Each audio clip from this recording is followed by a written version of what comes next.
Bonjour à tous,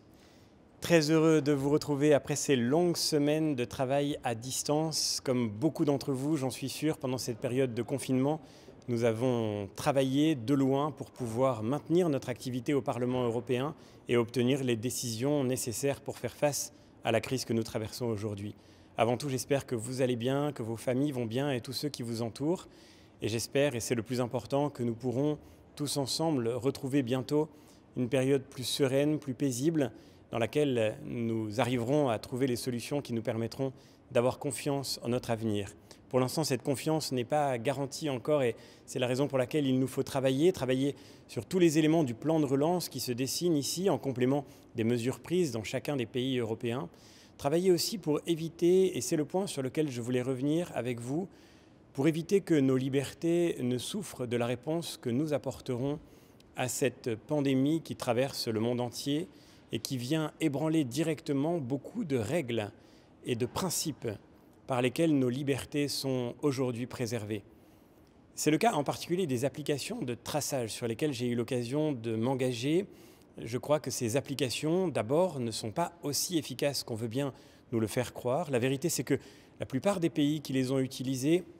ont renoncé à s'en servir parce qu'en fait, elles ne permettent pas de couvrir une grande partie de la population, qu'elles déclenchent trop de signalements inutiles et qu'elles ne remplacent pas à la fin le travail humain qui doit être fait pour identifier les chaînes de contamination. Cette inefficacité se prouve dans des exemples aussi variés que la situation de Singapour, par exemple, ou bien plus récemment, celle d'un pays européen, l'Autriche, qui a maîtrisé de manière très efficace la pandémie et qui pourtant a abandonné l'application qu'elle avait pourtant mise en œuvre en considérant qu'elle était, je cite, le responsable national du suivi de la pandémie en Autriche, qu'elle était en réalité inutile. En fait, de telles applications n'ont pas de véritable efficacité. En revanche, elles représentent des dangers très véridiques. Et ces dangers sont évidemment que nous allons accepter que pour la première fois, ces outils de collection de données que nous avons tous dans nos poches ne deviennent les moyens mis au service des États pour pouvoir faire en sorte, d'abord avec la meilleure intention du monde, de suivre les chaînes de contamination, mais demain, qui sait, d'identifier des éléments de données plus personnels qui seront, encore une fois, pour la première fois, confiés aux États de manière massive et globale. Nous ne devons pas oublier que le pouvoir est, dans son principe, une tentation pour ceux qui l'exercent. Et nous ne devons pas oublier que la démocratie a été créée par le fait d'établir des contre-pouvoirs, de garantir des règles sûres et stables qui permettent de limiter l'action de l'État et l'emprise qu'il peut avoir sur nos vies. Et il me semble qu'il est fondamental que nos démocraties prouvent, dans une période où elles sont défiées par d'autres modèles dans le monde, qu'elles peuvent réagir à des crises sans renoncer à leurs principes. Il me semble fondamental de rappeler qu'il n'y a pas un temps où les principes s'appliquent et un temps où ils ne s'appliquent plus, et que les règles fondamentales qui protègent nos libertés ne sont pas des règles établies pour les temps de paix et de tranquillité, ce sont des règles qui doivent valoir toujours et en tout temps. Il me semble fondamental de rappeler qu'il ne doit jamais y avoir d'équation entre la sécurité et la liberté, et que l'honneur d'un pays démocratique comme le nôtre, l'honneur d'un continent qui a inventé la démocratie dans sa civilisation, au cœur de son histoire, c'est précisément de garantir que l'attachement à la liberté est inconditionnel et que nous sommes suffisamment inventifs pour apporter la plus grande sécurité à tous les citoyens sans rien renoncer de notre attachement à cette liberté essentielle.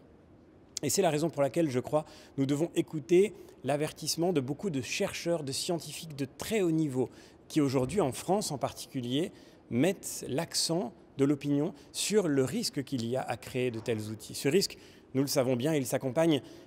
d'un incroyable endormissement des consciences, d'une forme d'anesthésie générale qui s'établit dans l'opinion et qui, je dois le dire à titre personnel, m'inquiète particulièrement. Aujourd'hui, au moment où je parle pour enregistrer cette vidéo, eh bien, je viens d'apprendre que la loi Avia a été votée en dernière lecture à l'Assemblée nationale. Cette loi, qui est supposée lutter contre les contenus haineux, me paraît être un autre symptôme de notre glissade progressive, loin du modèle démocratique, loin de cet attachement au principe fondamental de la liberté d'expression, qu'il faut pouvoir évidemment encadrer par la responsabilité attachée à la liberté. Bien sûr Qu'être libre ne veut pas dire pouvoir faire n'importe quoi, pouvoir dire n'importe quoi, pouvoir publier n'importe quoi. Bien sûr qu'il faut que chacun puisse être rendu responsable de ses actes et de ses paroles, y compris en ligne et sur les réseaux sociaux. Et bien sûr, nous le constatons tous, que la montée de la haine et de la violence sur ces réseaux sociaux, comme dans notre société, est un phénomène majeur contre lequel il faut lutter. Mais cela ne se fera pas en demandant aux GAFA de censurer notre expression, même lorsque par précaution ils voudront interpréter une position politique comme l'expression d'une forme de haine. La haine est un sentiment et la haine n'est pas un objet politique. Ce qu'il faut pouvoir garantir, c'est que tous ceux qui parleront pourront, dans le cadre des lois actuelles et qui suffisent largement à cela, j'en suis profondément convaincu, être conduits à rendre compte de leurs paroles devant des institutions démocratiques et devant la justice de notre pays. Mais cela n'a rien à voir avec le fait que demain, des grandes plateformes numériques extra-européennes soient conduites à censurer nos propos, nos paroles, nos publications. Et nous voyons très bien jusqu'où pourrait nous conduire cette logique dévastatrice. Portée par une députée dont nous avons découvert que malheureusement, il semble qu'elle n'ait pas toujours été à la hauteur des messages qu'elle véhicule, eh bien je crois qu'une telle disposition, qu'une telle loi ne peut que nous inquiéter.